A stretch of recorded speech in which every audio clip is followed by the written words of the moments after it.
Hello and welcome to Men After God, a show where men talk to men about being men. Men After God is a show produced weekly by the followers and hosted by Darius J. Without any further ado, let's get to the show. Hello and welcome back to Men After God. I'm Darius, and I'm here with Kalani Polanco. All right, thanks for being here, man. Thanks for having me, Darius. All right. So first things first, when we talk about manhood, in the biblical sense at least, what does that really mean as you see it? So, I think, we have a lot of cultural suppositions about what manhood is or isn't. There's a lot of talk about, toxicity, and there's a lot of, I come from a generation and a Hispanic background where we had a lot of talk about machismo, and there's a lot of thoughts on what manhood is.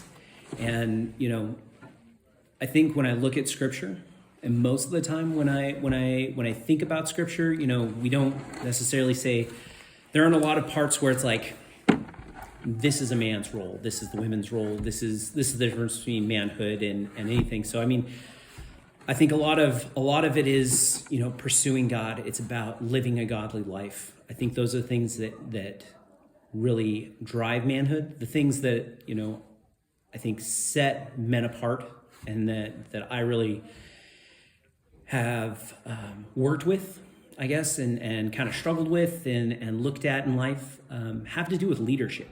And that is something that's a little different. As men specifically, we're called out to, to lead our families. We're called to be, leaders of other men, of other people. We're to set the example for others in godly living and behavior.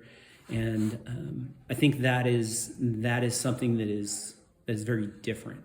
And when I think about manhood, and I think about, biblically, what is different for, men versus women and a manhood perspective, I think it's that leadership perspective.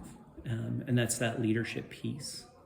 Okay. I think real manhood looks at us being willing to take the lead in being godly men, in setting examples, in being willing to make hard decisions and push other people and encourage other people to take it to the next level.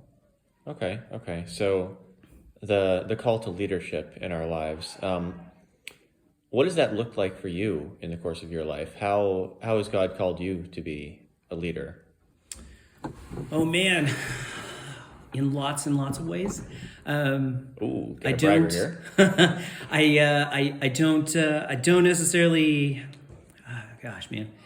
So I don't want it to sound like bragging, because that's not. It's definitely not. I have a lot of leadership roles in my work, in the things I do. I have been in positions where I have lots of people that report to me, where people count on me to make sure that they're going to have a place to come to work, that we're going to have a job for them tomorrow, that I'm going to make sure that we iron out the difficulties between them and other employees. And doing that in a godly manner and interacting with people in a way that is honoring to God and honoring to them, and showing them respect as I lead them. Being a positive influence at work when we are facing hard decisions. There's a difference between management and leadership. You don't have to always manage people, but in order to lead people, it's a little different. Right. And you have to be willing to step out ahead of people and be like, look, we got a plan. We're going to be able to make it. We're going to make it happen. We can do this. And having trust in the plan that God's got for you, and that He's gonna make paths straight, and He's gonna work that out, and being able to push through that is certainly a part I see in that leadership. In my life, I've been a leader at the church. I have sat on the elder board.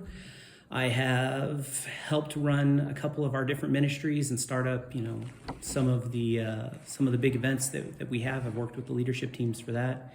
Done training for men's ministry and for discipleship groups. I've had, and then I'm a dad. I got 2 kids and a wife, and we're all sorting that out and trying to lead my family in a way that is pleasing to God. I've had lots of opportunities to lead, maybe a few more than I'd like, but it looks different everywhere I go. But it's that same God focus and reminding people that God's got a plan, and we're gonna work it out. We're gonna figure out things as we go. Right. So you talked about the difference between management and leadership. I think a big part of that is servant leadership. As Jesus taught us, not just in words, but through the example of his entire life, we truly lead by serving others, by taking the first step towards getting that job done. And through that, others follow along. Oh, it's absolutely true. And it's been true for thousands and thousands of years. And my favorite part is when I sit in corporate trainings, and I work for a Fortune 500 company, and their trainings are all like, oh, this is the latest thing. This is the newest management thing. And this is what they're teaching. They finally come around to the point where they're like, well, we don't want to say Jesus, but he was right. Servant leadership is a huge part of my company and all the trainings they do for leadership. Again, leadership, not management, but leadership. Right. You think of managers; they're the ones that are figuring out the details of Leader comes in and says, "Hey, we need a path from here to here in the jungle," and the manager says, "We need machetes, we need guys, we need this many hours, we need this much time, and this is how it's going to happen." And so leaders have a little more of a motivating piece to them. They've got a little more of a directional piece where they're setting the course. Right. But yeah, no, servant leadership is the only way. And it is amazing how many people, my history, my favorite bosses, the people that I probably respect most, I have always followed the people that were willing to be like, we're working late tonight guys, I'm going to go get pizza and then I'll be back. As opposed to the boss who's like, you're working late tonight, guys. I'll see you in the morning. The ones to chop down that first bush on your way through the jungle. That's it. Yep. Who's like, give me a machete. We're ready to go. And that's absolutely those are the kind of people that you want to follow, that you're drawn to follow. And I mean, Jesus has been saying that he set that bar thousands of years ago. Mm-hmm. And we're just a little slow on the uptick to learn that lesson. Yeah. All right. So next big thing, pick a man from the Bible who you've got a lot of respect for. What can we really learn about manhood from his life, his example? So, man, I think my favorite at the moment, the one I've been thinking about the most, is probably David. And one of the things I love about David, and something that comes along with being a guy, things that we struggle with, like pride in the things we do, has always been a thing. Mm-hmm. We love to excel at sports, we love to excel at academics, we love to excel at our job, we love to excel at having a beautiful wife and a bunch of kids. We like to have a great job. We like to have all these bragging points that we have. Right. And the thing I love about David, and the thing, for all of his humanness, for all of his mistakes with, how he raised his sons, how Absalom turned out, how things went with Bathsheba, he made lots of mistakes, and it makes him very human. But the thing I appreciated about David the most is that he always had humility. No matter how incredible the things he had, how much pride he should have had. I mean, the dude was a shepherd. He was lower caste, This is like the dude was a fry cook. Right. And then all of a sudden youngest brother at that. And the youngest brother. And he ends up being an incredible warrior. And so, in today's standard, it'd be like him becoming the CEO of a company. He went from fry cook to CEO of the company. And then, he kills Goliath. He's this huge hero. And then to top that off, some years later, he becomes the king. So, he just doesn't become CEO. He's like, CEO is not good enough. I'm going to become the president, And then he's like, oh, now I'm the president. And as a side gig, I'm going to be the next big thing on the rock pop charts. I'm going to be top 40 for the pop culture, right? Because he's playing music that people are still singing his songs today. Yeah. And he does all of these things, and yet David was such a humble guy. Like he never got blinded by the pride. A lot of times we're like, yeah, I'm so good. I'm really great at this. I've really done well. And David's the one where God turns around, and when he's talking to David, since Samuel, God tells him, he's like, hey, I'm going to continue your line on forward forever. He's like, the Messiah is going to come. The kingdom is going to come through you, through your family. I'm going to set up your lineage forever. And David's response being like, I totally nailed it. Or like, I earned that. As he looks at me, he goes, God, he's like, who am I? Who am I that you should bless my household like that? I'm a nobody. I'm a nothing. And, he never lost sight of all of the great things that he had done, that all of that really came from from the blessings that God had poured into him, from the amazing things that God had done through him. And he didn't lose sight of where his strength and his power came from. And I think that's one of the things, obviously a few things aside that David had struggles with. I think that's the thing that I take the most from David is, he was able to remain humble no matter how many great things God did with him, and to keep perspective of, who was really in charge and where the power came from, and to lead in a way that was like that. So, David is probably my big answer for this point in my life.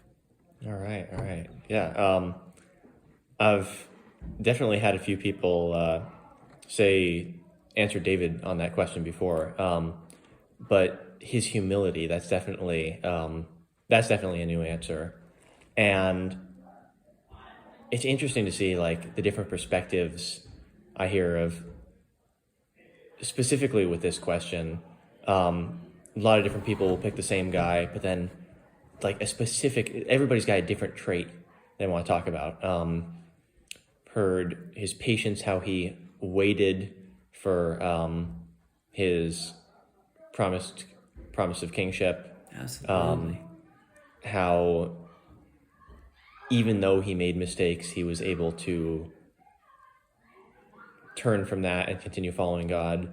But his humility, it's a new one, and I love to hear that, how we can get so many different lessons and perspectives, all from these same guys, these same stories. So yeah, and I think God really shaped their lives in a way that can speak to us on many levels at many points in our lives. The big guy knows what he's doing. He had a plan thousands of years ago, and it's just been rolling its way out. So it's super, super cool. All right. So last big thing, if you could give one big piece of advice to the young men of this generation, what would it be? One piece of advice.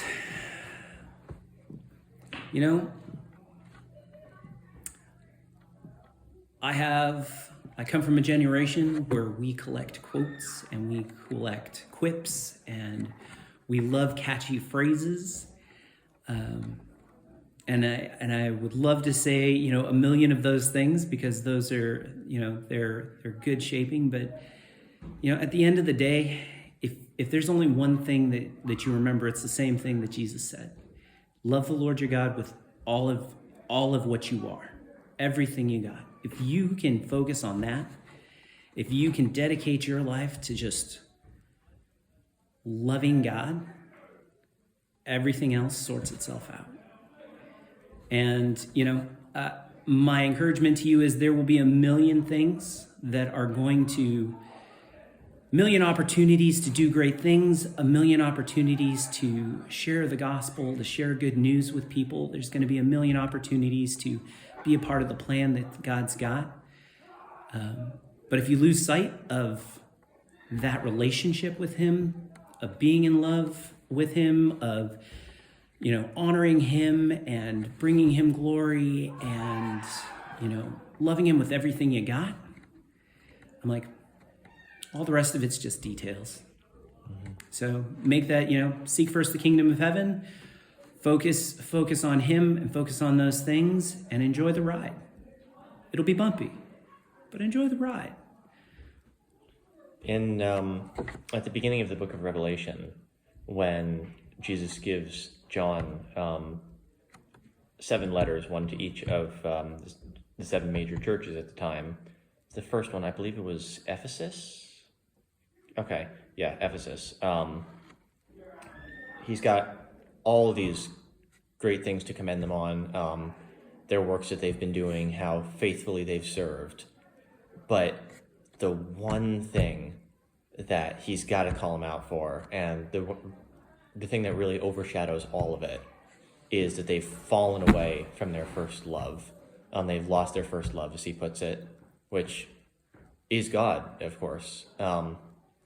Our love for him is really, it's how we learn to serve him. It's how we learn how to love others. Everything else comes first and foremost by our love for him. First comes our faith, our belief in him. If you believe him, then you love him. And if you love him, everything else falls into place. And that's it. Hard times, good times, bad times. This is something that can last through it all. Yeah. It doesn't move. I absolutely agree. Yeah. It's a really old song, and I'm going to date myself here because, but purify my heart. There's a verse and it says, return to me, or replace the lamp of my first love that burns with holy fire. And I always loved that verse. I used to sing it to my kids before bed, because it's the thing that we want to come back to. You want that fire to stay there. You want to encourage it. You want to kindle it. You want to return to it, because that should be the thing that drives you forward. And that is the thing that people are going to want to follow. As we lead, we want to lead with that fire in us and with that love in front of us. The love that conquered death itself. That's it. Yeah. So.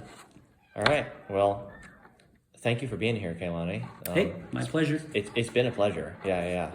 A lot of great stuff I heard from you tonight. I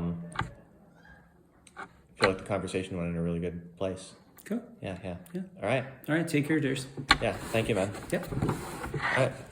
Thank you for listening to Men After God, and we'll see you next week. God bless.